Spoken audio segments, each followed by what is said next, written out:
Bismillahirrahmanirrahim. Assalamualaikum warahmatullahi wabarakatuh. Alhamdulillahilladzi arsala rasulahu bil huda wa dinil haq liyuzhirahu 'ala dini kulli wa kafa billahi syahida. Asyhadu an la ilaha illallah wahdahu la syarikalah wa asyhadu anna Muhammadan 'abduhu wa rasuluh. Allahumma shalli wa sallim wa barik 'ala hadzal nabiyil karim wa 'ala alihi wa ashabihi ajma'in, amma ba'du.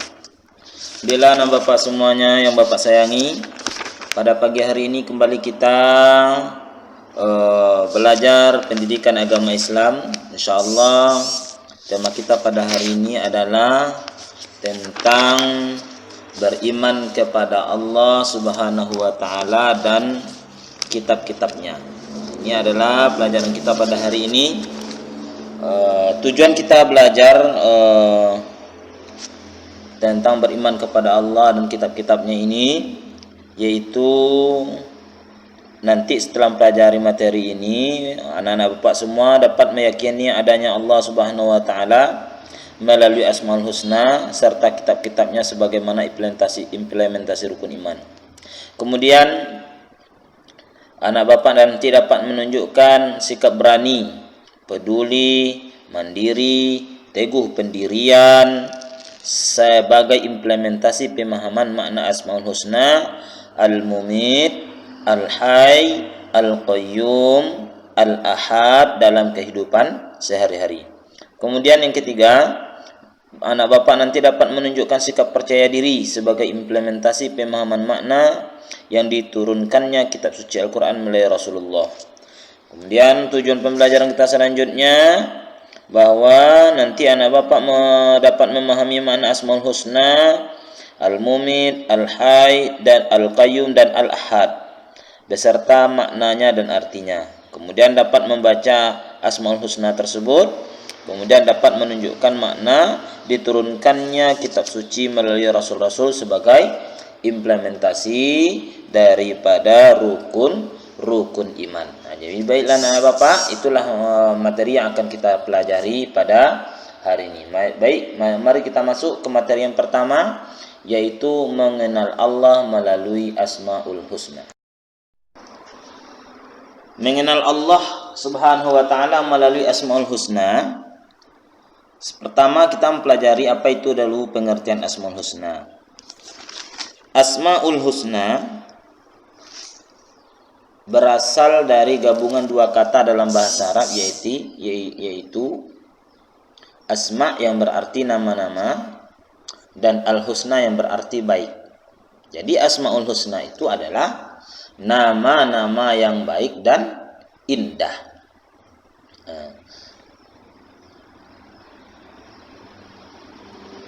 Asmaul Husna juga merupakan sifat-sifat yang dimiliki oleh Allah Subhanahu wa Ta'ala. Asmaul Husna berfungsi sebagai bukti kesempurnaan dan keagungan Allah Subhanahu wa Ta'ala. Di dalam Al-Quran Allah katakan, walillahil asmaul husna, dan bagi Allah itu ada nama-nama yang baik. Maksud nama yang baik Allah di situ adalah ada Allah itu memiliki nama Asmaul Husna. Berapa jumlah Asmaul Husna Allah? 99. Ya, itulah disebut dengan walillahil asmaul husna. Bagi Allah nama-nama yang baik, ada 99 nama. Jadi untuk pada kesempatan ini kita tidak akan mempelajari ke-99. Kita batasi pembelajaran kita tentang Asmaul Husna ini, pembahasannya pada 4 Asmaul Husna, yaitu Al-Mumit, Al-Hayy, Al-Qayyum, Al-Ahad. Itulah Asmaul Husna yang akan kita pelajari. Mari kita masuk kepada Asmaul Husna yang pertama. Asmaul Husna yang pertama adalah Al-Mumit, yang maha mematikan. Allah Subhanahu wa Ta'ala memiliki nama Al-Mumit yang berarti Maha mematikan. Al-Mumit bermakna hanya Allah saja yang mampu mematikan segala yang bernyawa yang telah diciptakannya. Bapak ulang. Al-Mumit itu bermakna hanya Allah saja yang mampu mematikan segala yang bernyawa yang telah diciptakan Allah. Firman Allah dalam Quran, kullu nafsin za'iqatul maut. Setiap yang bernyawa pasti mati. Oleh karena itu, kematian tidak dapat dihindari manusia. Kematian bukanlah sesuatu yang ditakuti, akan tetapi kematian adalah tangga menuju kebahagiaan abadi. Berkaitan dengan kematian ini, Imam Al-Ghazali pernah berwasiat, sesuatu yang paling dekat adalah kematian. Kemudian, sesuatu yang paling jauh adalah masa lalu. Sesuatu yang paling besar adalah nafsu. Sesuatu yang paling berat adalah memegang amanah. Sedangkan sesuatu yang paling ringan adalah meninggalkan salat. Sesuatu yang paling tajam adalah lidah manusia. Jadi Imam Al-Ghazali berpendapat melalui wasiat tersebut bahwa kematian adalah sesuatu yang paling dekat dengan manusia. Manusia tidak akan bisa lari sejauh manapun atau bersembunyi serahasia apapun, karena kematian pasti akan selalu mengiringi. Kematian adalah kehendak Allah. Namun kematian bukanlah sesuatu yang harus ditakuti. Ini kembali hal yang perlu dipahami adalah bahwa kematian merupakan tangga menuju kehidupan yang abadi. Maka dari itu umat Islam wajib mempersiapkan diri sejak dini untuk menjalani kehidupan yang kekal di akhirat dengan memperbanyak ibadah dan amal soleh. Asma yang kedua yang kita pelajari adalah Al-Hayyu, artinya yang maha menghidupkan. Allah berfirman, Allahu la ilaha illa huwal hayyul qayyum. Artinya Allah tiada Tuhan selain Dia yang hidup kekal lagi terus-menerus mengurus makhluknya. Dalil tersebut adalah dalil yang menyebutkan bahwa Allah memiliki Asmaul Husna Al-Hayy. Al-Hayyu berarti yang maha hidup. Secara istilah Al-Hayyu artinya selalu hidup atau kekal. Dan Allah Subhanahu wa taala juga memberikan kehidupan bagi ciptaannya. Hal tersebut menunjukkan bahwa hidup atau mati makhluk ada di dalam kekuasaan Allah. Al-Hayyu itu mengandung arti bahwa Allah Subhanahu wa taala hidup kekal selamanya, dan yang memberi hidup makhluknya. Hidup atau mati ada di dalam kekuasaan Allah.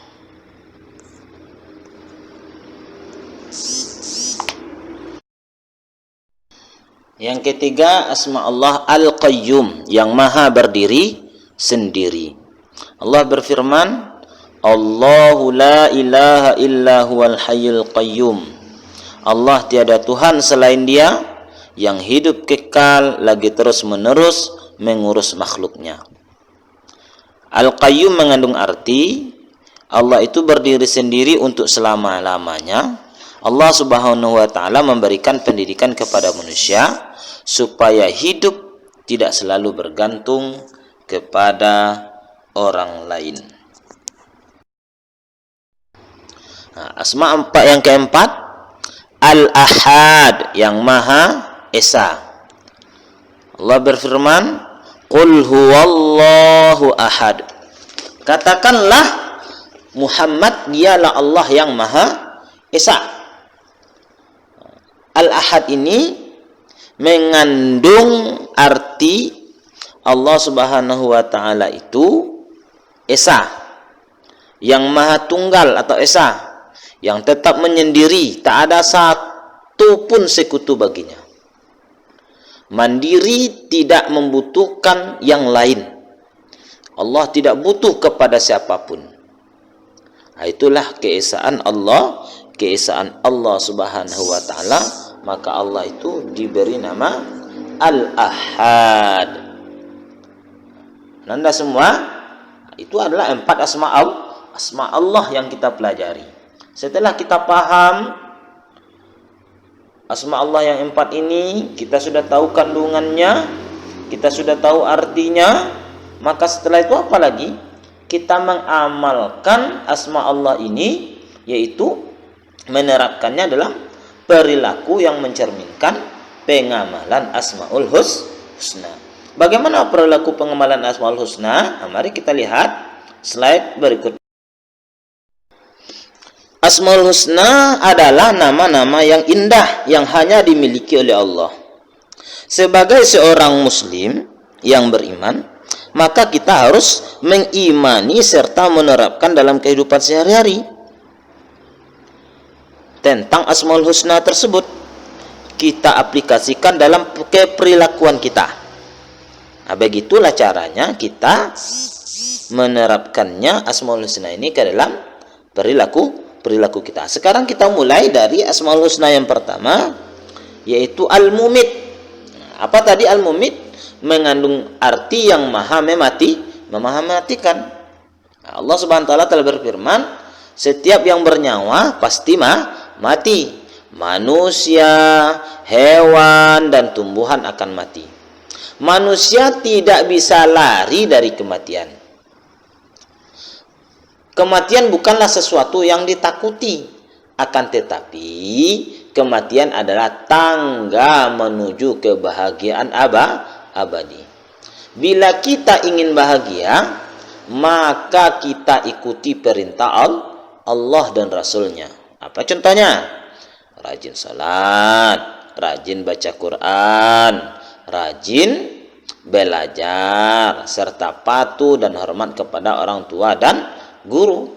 Kemudian menjauhi yang dilarang oleh Allah Subhanahu wa taala dan Rasulnya, seperti mencuri, berkelahi, dan menyakiti orang lain.